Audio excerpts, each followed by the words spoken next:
Sejam todos bem-vindos ao canal Companheiros da Luz. Leitura do livro Os Mensageiros, coleção A Vida no Mundo Espiritual, obra do Espírito André Luiz, por Chico Xavier. Antes, porém, observemos o conteúdo de revelação. Destaque deste capítulo, fala de Belarmino. O Evangelho, todavia, é livro divino, e enquanto permanecemos na cegueira da vaidade e da ignorância, não nos expõe seus tesouros sagrados. Não vemos passar o Senhor, em todo o Evangelho, senão fazendo o bem, ensinando o amor, acendendo a luz, disseminando a verdade. Iniciemos então a leitura do capítulo 11. Belarmino, o doutrinador. As lições eram eminentemente proveitosas. Traziam-me novos conhecimentos, e sobretudo com elas, admirava cada vez mais a bondade de Deus, que nos permitia a todos a restauração do aprendizado para serviços do futuro. Muitos de nós havíamos atravessado zonas purgatoriais de sombra e tormento íntimo, uns mais, outros menos. Bastara, contudo, o reconhecimento de nossa pequenez, a compreensão do nosso imenso débito, e ali estávamos, todos reunidos em nosso lar, reanimando energias desfalecidas e reconstituindo programas de trabalho. Eu via em todos os companheiros presentes o reflorescimento da esperança. Ninguém se sentia ao desamparo. Observando que numerosos médiuns prosseguiam, em valiosa permuta de ideias, referentemente ao quadro de suas realizações, e ouvindo tantas observações sobre doutrinadores, perguntei a Vicente, em tom discreto: não seria possível, para minha edificação, consultar a experiência de algum doutrinador em trânsito por aqui? Recolhendo notícias de tantos médiuns, com enorme proveito, creio não deva perder esta oportunidade. Vicente refletiu um minuto e respondeu: procuremos Belarmino Ferreira. É meu amigo há alguns meses. Segui o companheiro através de grupos diversos. Belarmino lá estava a um canto, em palestra com um amigo. Fisionomia grave, gestos lentos, deixava transparecer grande tristeza no olhar humilde.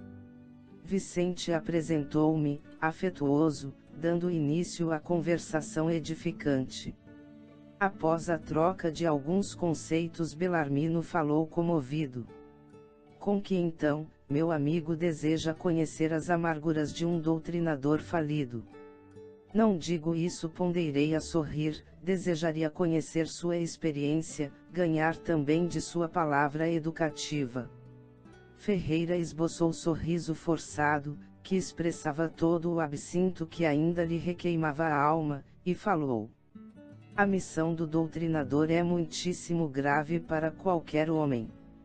Não é sem razão que se atribui a nosso Senhor Jesus o título de mestre. Somente aqui, vim ponderar bastante esta profunda verdade. Meditei muitíssimo, refleti intensamente e concluí que, para atingirmos uma ressurreição gloriosa, não há por enquanto, outro caminho além daquele palmilhado pelo doutrinador divino. É digna de menção a atitude dele, abstendo-se de qualquer escravização aos bens terrestres. Não vemos passar o Senhor, em todo o Evangelho, senão fazendo o bem, ensinando o amor, acendendo a luz, disseminando a verdade. Nunca pensou nisso? Perguntou. Depois de longas meditações, cheguei ao conhecimento de que na vida humana, junto aos que administram e aos que obedecem, aos que ensinam.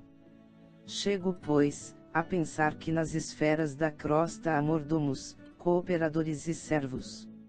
Muito especialmente, os que ensinam devem ser dos últimos. Entende o meu irmão?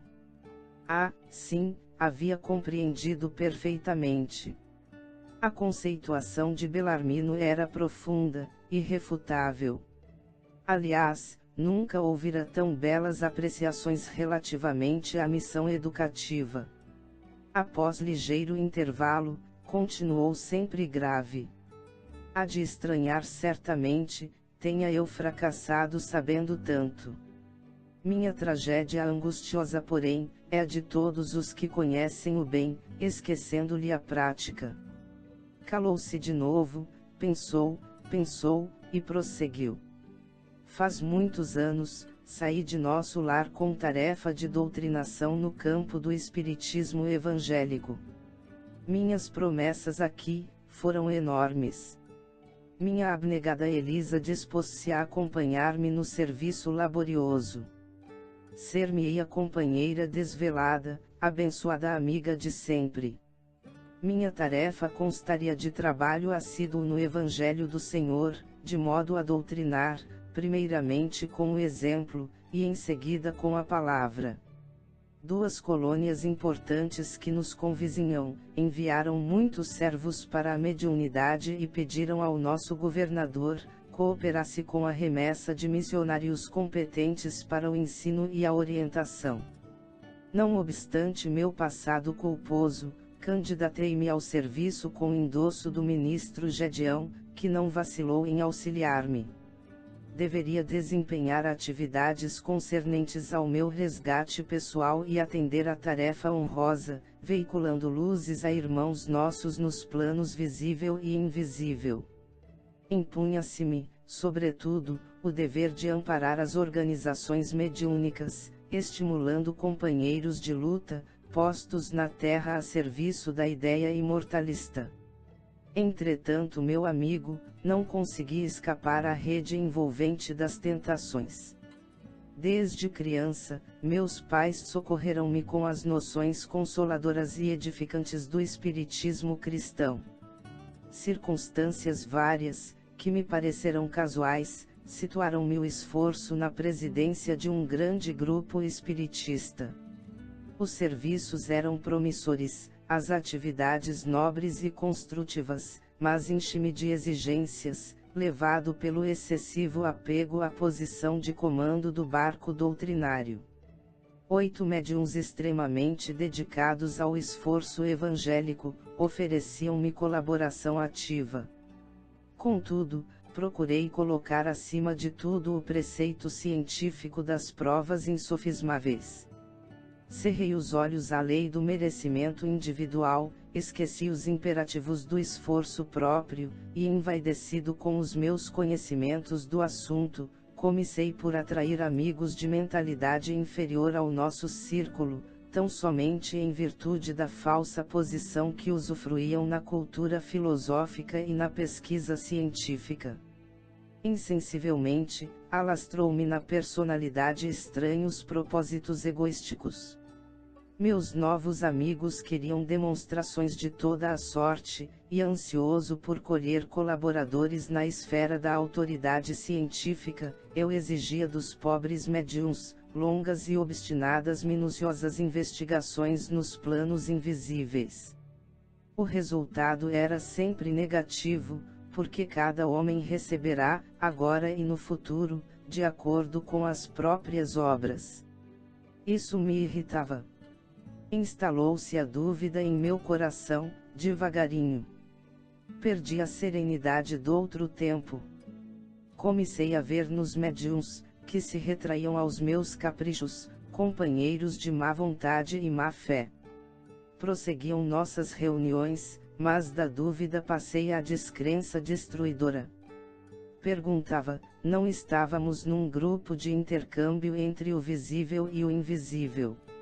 Não eram os médiuns simples aparelhos dos defuntos comunicantes?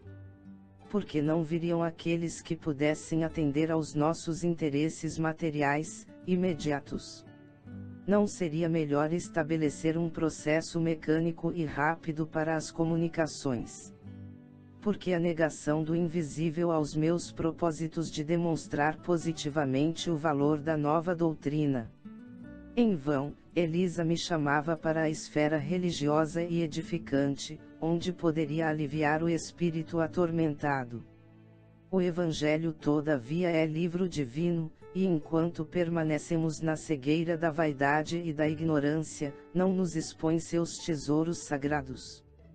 Por isso mesmo, taxava-o de velharia e de desastre a desastre, antes que me firmasse na missão de ensinar. Os amigos brilhantes do campo de cogitações inferiores da Terra, arrastaram-me ao negativismo completo do nosso agrupamento cristão, onde poderia edificar construções eternas. Transferi-me para o movimento, não da política que eleva, mas da politicária inferior, que impede o progresso comum e estabelece a confusão nos espíritos encarnados.